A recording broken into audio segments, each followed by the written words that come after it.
Next, digital tools are Google Earth and YouTube.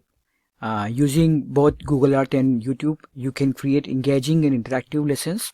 And many times I know teachers are sharing YouTube video links, but here in this training program, we will learn how to create engaging lesson plan with YouTube and how you can incorporate YouTube videos in your lesson planning, and as well as how we can organize our sharing. So let me go and take you through one live example. So let me click onto this.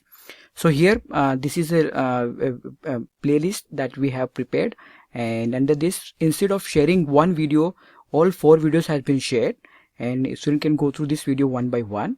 And similarly, the name of this lesson plan is Science Class 7th, chapter 1 to 4, and even we have given instruction on how to go through these videos. So the student has to go to these instructions.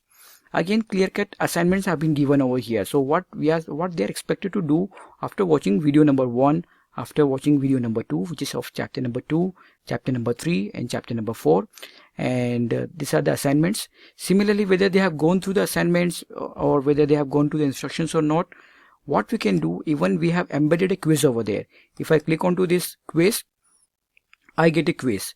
So based on the videos that we have shared with them, we can conduct the quiz before they come to the class. So this is the way we can check whether they are going to the reading material or videos that we are sharing with them or not.